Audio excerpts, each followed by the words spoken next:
vehicle. Yeah. I love that little transformation animation. But, one more bit about Clown Warriors, and then we'll probably possibly retire it for the night. Oh, also before that, something even faster. Do you remember there was that one crystal? When one of the crystals exploded and there was a shard just off in the corner I can get? We're going to get that now. Oh, so is this air you have? This is the... Or time to breed? Or Yeah. You have 7 minutes to get through this place. So what the hell is that all about? I don't know. For some reason, the enemies are just negative versions of themselves. Or not even negative versions, they're just voids. And they had no names. And they have no names. This was the water tower, and now it's underwater, and the enemies are just weird in here. Times. Yeah. Oh my god. That's... Yeah. But, you said something about clown taxes. Yeah. And I think that within Clowntopia, there is a lot of civil unrest.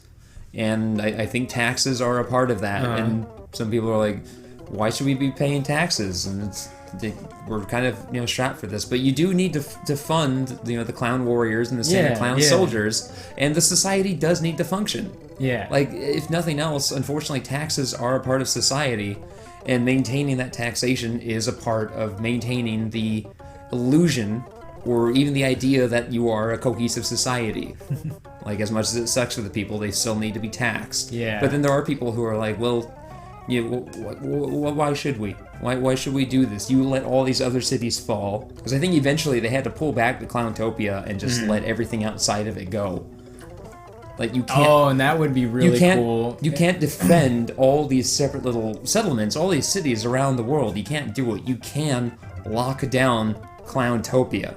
You can lock that down, but you have to, unfortunately, just let the Ringmaster have these other bits. And there would be so much like anger between like you guys are the locals to Clowntopia and we're from this other area. Yeah, you don't know what it's like losing your family and stuff. You didn't want to let us in. Oh my god! And so that, as you often see, there's like I think the external area of Clowntopia, closest to the wall, basically, are these refugees from outside of Clowntopia. Like, they had to expand and very quickly throw up the wall. Maybe the wall is still under construction, in fact. So now this is like Attack on Titan. There's a little bit of that. there is a little bit of that, except that they know there's a world outside. So it's not to that degree. It's just a matter of keeping Clowntopia on lockdown. Actually, and I mean, that's also like, fuck, I'm trying to think. I guess I want to say the Hunger Games. Is it? In a way, they all have to live in their own... Well, not own... Here's the thing. I'm thinking of, like, being trapped in why you have to be trapped, whether it's because of wild animals or people trying to kidnap you or whatever it is. I don't know. It kind of makes me think of that. But a little bit. It's different, though. They have their districts. It is different. I think in Clowntopia, it's not that there are...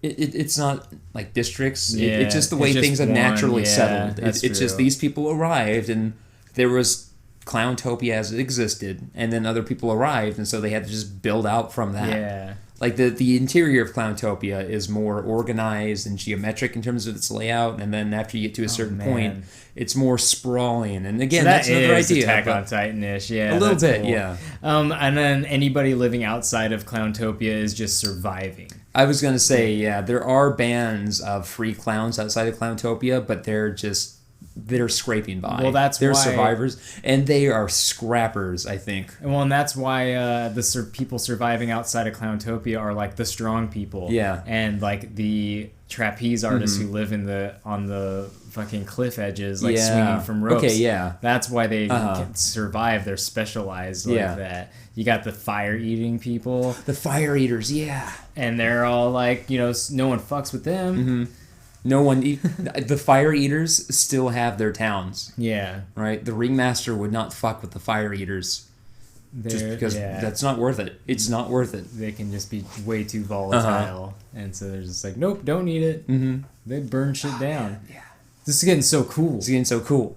I love it. And the thing is, the more of these little niches you come up with, the more potential story hooks you have. Yeah. And the more potential strife and drama you have, because this faction plays off this faction, and they have these needs, and they have these needs, etc., etc. And it builds a world with history that you can like feel like you. And that you can display visually, right? So cool. You can display Clowntopia visually, so that you look at it. So Clown Warriors, silly as fuck. But imagine amazing art direction. Exactly. You see all the motifs of circuses out in the wilderness, like ruins of a city, but it's all like that striped, like clown colors. The striped tent and all the architecture like reminds you of clown stuff. It's not like you're flipping through the concept art, and there's basically like the bombed out 3-ring circus. Right? It's just it's like the green and the white or whatever the colors were for that one, but it's all blown to hell and charred and smoldering, but they're just like the clown warriors and the 2 kids just like walking through this, and it's huge, right? It's not like a regular tent, it's this massive like citadel of a tent. So they're dwarfed by it. The kids and the clown warriors are these tiny little figures, and you have this dilapidated old, what was once obviously a grand structure behind them. So imagine like a forest, and through the canopy of the trees, jutting out at angles are these like clown tent canopy tops with like the stripe, yellow stripe, like pink, just jutting out, like just that would look beautiful. And then imagine like pirates, right? But they're the people that get shot out of cannons. They fire themselves out of their cannons. They're their own weapons. And we thought we were done talking about this. We're not. We were like, well, man, we're probably done talking about fucking Clown Warriors. No, we're not even talking about the Clown Warriors. We're talking about the world they live in. Oh my god, because the Clown Warriors doesn't work without a whole world. Like Clowntopia, you think Clowntopia is the world at first, right? But then the kids, I think they eventually get up on the wall and they look out and they see all of this. They see, the old clowns. They see the ruins of clown civilization outside and realize that what seemed like a huge, infinite, like Clowntopia seems almost infinite to them, but then they see that, and suddenly Clowntopia, they realize, is this tiny little... The Great Plateau. Yeah, it's the Great Plateau. It's this tiny little collection. Oh, these fucking unknowns. Oh, God. Yeah. It's this minuscule collection of survivors who are just hanging on. It's like how when you and I would come to Seattle, and Seattle felt gigantic. And then you're like, it's not that big. And then we moved here, and then we started walking around, and went, oh, it's actually kind of... It's manageable to walk around Like, it's not tiny. It's still a major city, but it's not gigantic. Like, Clowntopia at first seems like this almost infinite expanse of wonder, but then they're going through, like, the newer portions, and suddenly, like, it's not so wondrous, and they get up to the top of the wall. Maybe even the leader of the clowns, or the guy who's always sweeping even, is taking them on an errand. An air quotes errand. Yeah, it's the guy who's sweeping, right? Because the kids, they don't quite know the gravity of the situation. And so he's like, I want you to come with me on an errand. And it's just an excuse for us to look at Clowntopia a little bit more. This is like the second or the third episode, right? It's very early on. Yeah, and they're moving through, and you're meeting first the center of Clowntopia, and it's all nice, and then moving through the newer parts, and they're starting to get a hint of the darkness, and then they go all the way to the top of the tower, and they look out, and that's the end of the episode, is just looking out over the ruins of the rest of this planet. Yeah. And then it just cuts to the credits, because you see it's been a while since all this has happened, and so the forest has had time to come back, and you just see the forests with the clown canopies peeking out. I imagine there has to be hot air balloons. Of course. Like there has to be perhaps a floating hot air balloon city. I don't know. Something. There is a floating hot air balloon city. It's almost like Columbia, but it's goofy Super and clowns. Yeah. And that, because I keep picturing this like stripes. And oh my god. And whenever you have something like that, where it's almost like the impenetrable, like say, like you can't get to us, we're up in the air. There's often some kind of super weapon or some secret that they're able to exploit to get around it. I think the ringleader's secret weapon is a really long stick. And it's just like it's just poking through the clouds. But just it takes prodding, But it takes like 3 good pokes before it pokes the balloon and pops it. It's just like poke and it like it's just you know, the finger is just, or the end of the stick is just going into the balloon and finally it pops. Oh my god. It's just a super long stick poking up out of the clouds. Like, what's that? So imagine, like, an event that takes place within the series that, that is, like, the big, like, sinking gut. I can't believe that happened. Imagine if that's what it is the big bad, like, the ringleader pops the fucking floating city, and then everyone up there dies. Like, crashes. Yeah. Huge... Maybe the floating city is like a sister city to Clowntopia. Yeah. Right? It's very important for some reason. Also, this is a very, very long hallway. What's this guy doing? He's trying to dig a tunnel all the way around the world. Is he succeeding? Kind of. He's like halfway there. What did he give you? Nothing. There's no point to that tunnel. Which is why I faded out. But, yeah, the floating city is like, it's a big important city. And they mention it from time to time, and it holds something in particular, I think. We don't know what, but if nothing else, it's the only other collection of free... Maybe it's bringing back information, basically, to Clowntopia. Because it floats around, oh, these fucks. Wow. Just shitting their diapers angrily. And then, yeah, the ringleader just has a very, very long stick. But it's one at first, and it pokes a balloon, and that's not so bad. But then you see a bunch of them come out of the clouds. Just from every angle. This world has to have a set of rules that defy our earthly knowledge, like logic. Yeah. It's almost got to be like within the realm of slapstick, right? Where it's like if you know how to play, like if you watch Angie Tribeca, and it's like sometimes they use it to their advantage. So it's like, okay, I got this weapon, and the ringleader reaches into his coat pocket and starts drawing out a stick, but the stick just keeps coming out of his coat, keeps coming out, and it's like, but those are the rules of this world. Like if you can, you know, if you live there, those are the new physics. Because spatial restraints don't exist. If you believe they don't. Like how the goofy clown can pull just an infinite number of shit out of his sleeve as long as he believes he can. As long as he tries hard. The ringleader, you know, if he learns the technique, God, maybe he's also learning clown techniques. Clown tech. Like they think they have an advantage on him because they have clown tech and he doesn't, right? Yeah. But then he surprises them because he just starts pulling shit out of his sleeve. Because he's got tons of clowns under his control. He's bound to like find some that can, you know, he can learn from or something, or that he can steal the. What if he steals the clown power from them? Ooh. What if they're just finding people who suddenly aren't clowns and they're like, I remember you, Boss Bono. What happened? What if you find out that Earth is just a planet made up of people who used to be clowns? Oh my god. And so they were just put on this planet, like here and then we became, no, that's ridiculous. We can't do that. No, is that too much? That's too much. That's okay. too much into like. Okay, that's a little too much maybe. That's getting there. That's getting, nope, but I do like the idea that the ringleader is possibly stealing clown power from clowns and just leaving them as husks. Okay, what if so these husks, which are basically just they could either be like husks and it could be like really horrifying. Yeah, or they could just be like people. And then they do send them to Earth, but then when they're at Earth, they're so confused, and so they're treated like outsiders or something.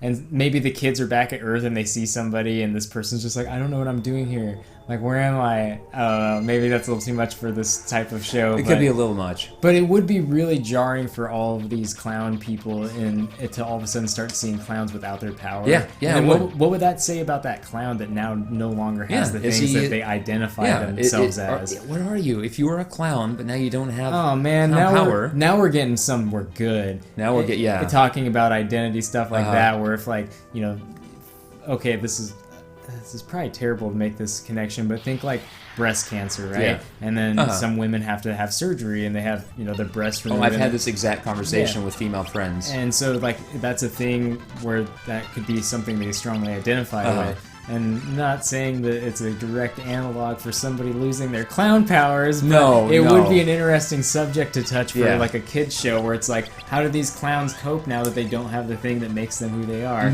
It's making kids think. Yeah, that's the whole point. Make kids think. That's what CDP's all about. With clown warriors. Clown warriors. that the intro needs to be an 80s power ballad in the style of all the old 80s cartoons, but then at the final episode it needs to be fucking 3 inches of blood. That'd be best. Yeah, that's the only way to do that. That waterfall doesn't make sense. No, it does not. Why would it do that? It's not waterfalls work. Oh man, I can't wait till I can swim up waterfalls in Breath of the Wild. It's so goofy. Oh man, I bet having 2 stamina meters is great. It is great. That feels like exactly enough stamina for everything. Yeah. Because climbing up cliff faces, 2 stamina bars is enough to either get to where you're going or get to a nice little plateau to rest for a moment. Well, sometimes I find myself like, okay, I think I have enough power or stamina bar to get there. And if you're like, or I could jump off the cliff and sail away. Yeah. But it's a gamble. It's like, which do you choose? Do you try to use that last chunk of stamina meter to get up there, or do you jump off the cliff? And I always try to keep climbing. And then there's sometimes when Link like shits his pants where he's like trying desperately to hold on. And if it's on a sheer cliff face, like he'll slide backwards all super scared. I'm like, I know that feeling. I know that feeling, man. It's such a real feeling. Holding on for dear life, sliding backwards. Whoa, whoa. Oh shit, oh shit. You ever find those parts of the cliff where you can just stand sometimes? Yeah. And it's amazing? Yeah. It's, those bats with their balls again. Fuck. Yeah, those bits are always amazing. Because especially when they appear that you shouldn't be able to stand, and suddenly Link is just able to, and like, oh my god, yes, I get that stamina back. Yeah, that's all. I wish Link climbed more quickly, but that's it. Yeah. Right? I don't mind the rate that stamina drains at when you're climbing. I've actually found it very enthralling. It makes very it intriguing. Fun. It makes it fun for me because it is a bit of a puzzle. It makes every cliff face a puzzle. Because then while I'm climbing up, like I've said before, I'm looking out for little lips or just tiny little areas where I can give Link a bit of a rest. Looking at the topographical map. Yeah, I'm planning out my route to go up this cliff face. I can understand why it would irritate some people, but I think the way Nintendo has implemented it in that game does give it a level of engagement, which is often missing from games where you can climb various surfaces, which aren't many to begin with. Like an idiot, I walked down that hole. I wish he climbed faster, and I wish that the stamina bar drained slower when he was sprinting. That one I have a problem with, is how quickly it drains when you're sprinting. And the sprint isn't that much faster. It's fast enough to make travel time like a little more bearable if you're not on horse. But it's just like, I haven't been using horses very much. I whenever I see one, I take one. I need to get the giant horse, and I need to get the bear. But other than that, like I did tame a horse and I rode it around a bit, but I tried taking it to an objective and it was actually very limited in where it could take me just because of the topography of where I was at. And then I was trying to get to a tower, and then eventually it's like, well, the drop here is so sheer that the horse can't go down it, so I have to go all the way around, and then when I get to the tower, or at least the general area of the tower, I have to go up such an incline that, again, the horse can't manage it. I feel like the horses are placed in big plain areas, so it's like, here's just ride through this plain, it's gonna look gorgeous on a horse. Basically, I like jumping off the horse and then doing the arrows from the sky. I love the arrows from the sky. It's the best thing. So, Leviathan beat the monster. Hooray. So we just grabbed the 4th and final lithograph, where normally there would be a boss. This time there was just Leviathan. See, and I was really curious to see what that fucking weirdo's battle sprite was gonna look like. I'll never know. Yeah, and you don't actually need to fight Leviathan. He's kind of a motherfucker, so you don't have to fight him, but I do. Oh man, I can't wait. The first time it didn't go well. This time I came prepared. Actually, this might be the first time. I don't remember. Leviathan looks happy. Looks a lot better than it did in 4. Look at that big smile. Hey guys, I'm Leviathan. Yeah, it looks way better than in 4. Holy crap. Yeah. Again, they just must have learned so much from working on 4 and then look back at it and went, oh man, I forgot. I have the quick spell now. What is that? Quick is a spell that I believe only pops up in Final Fantasy V and 6. Once you cast it, whoever cast it gets 2 immediate back-to-back turns. What? Yeah. So in this case, I was able to have Ferris use Quick, and then immediately cast Haste 2 on the party, and Berserk on Butts. Nice. Now he's fast and pissed. In Final Fantasy VI, the Quick spell, when combined with a pair of particular relics, at the very end of the game, breaks that game. Yeah. Because you have one relic, which reduces the mana cost of all spells to 1. Oh, okay. And then another relic, which allows you to cast 2 spells in a turn. Oh. So, okay, yeah, I lost that one, because it turns out Tsunami is powerful, and he'll cast it twice in a row. So what you can do in Final Fantasy VI is cast Ultima, and then Quick. Quick will allow you to go twice. Mm-hmm. You have to do it in that order, because if you cast Quick, it'll immediately queue up your next 2 turns. So you need to cast something, then Quick. You can go Ultima Quick, then you have your 2 turns, which means you can cast 4 spells before the enemy can do anything. That's crazy. So you can then just buff up your party if you want. You can go Ultima if you want. For a total of 6 mana, you can cast Ultima 5 times. It to me sounds like getting one of those perfect hands in Hearthstone. Yeah, where you're like, you're fucked, buddy. Like, I'm so sorry. This is happening right away right now. I'm gonna hit you for 40 damage. So what I ended up doing is there's a secret town you can go to, which is only unlocked now because the town was sucked into the end zone 12,000 years ago. You can find it in the forest, and they sell water-absorbing rings. Oh. So you can equip those. If you equip those on your entire party, Leviathan can't hurt you. If you equip it on at least 2 characters, you're completely fine. That's great. Yeah. So now Leviathan is, unfortunately, I cast haste on him, but it doesn't really matter. So now he's free to do basically whatever he wants, and I'm gonna kill him good. Yeah, fuck that Leviathan up. Maybe Leviathan was just kind of like, if they go get those rings, then they're cool. Yeah. That's how you really think. I want to see you think. Be resourceful. I don't even want to see you think very hard. Think about it. It's just 1 ring. I just want you to put on 1 ring, guy. It's not that hard.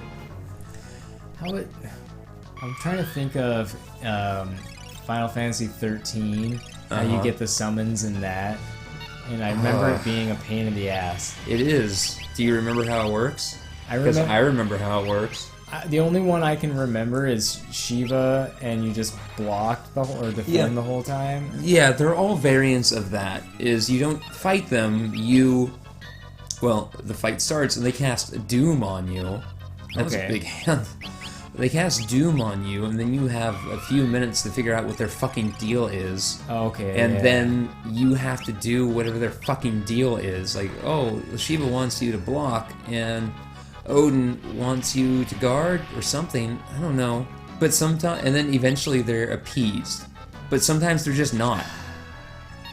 Like, whatever Odin's was specifically, I kept doing it, and it just wasn't building up his appeasement meter, or whatever it was. Could you imagine being the person, like, sitting there going, yeah, this is fun, and knowing the whole time, you're like, this is not fun, like, why are we making this? It's one of those systems that I can imagine the poor testers working on it, and filing it as a bug, or just in their comments, like, this isn't fun. Because Wooly has mentioned that from time to time, the best friends. Like, sometimes as a tester, like, you'll just get fed up with something and just make a comment to the developers. It's like, it's not a bug, it just isn't fun. Yeah. And then the developers always come back with, like, basically some professional version of fuck you. We appreciate your input, but we've decided that... Not even that. Like, it's very straightforward and just, like, only file bugs, please. Oh. You know, it's something like that. Because they're not people playing a game who love games, and if they say something isn't fun, that maybe they know what they're talking about. Just find the bugs, like, fucker. I think that mechanic of appeasing your summons in 13 is what prevents me from going back to that game more than anything. Well, no, every little thing about that game prevents me from going back to it. God, even the combat was miserable. Okay, you gotta ravage them and build up this meter, and then break them, and then have one character hit them with a heavy attack in this other paradigm to keep them vulnerable for longer, so you can get in real damage. Why can't I just do damage? This isn't fun. There's nothing fun about this. Fucking A. 13. It's so. Oh my god! And I'm going to soldier through it on my own and record it. We should do like one where I'm playing it just briefly. Like I'll even edit it, just something real quick where I'm probably just getting super frustrated and not able to do it.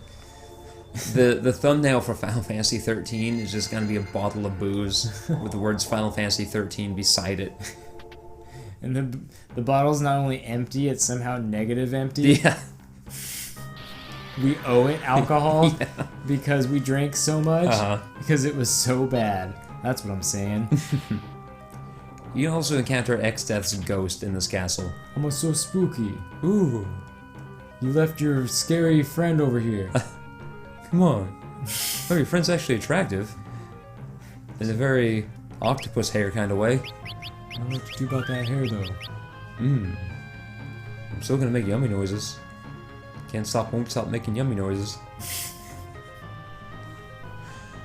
Oh, man. Is a soup kitchen in here? It's basically a soup kitchen. Hey, there's a pot for the soup!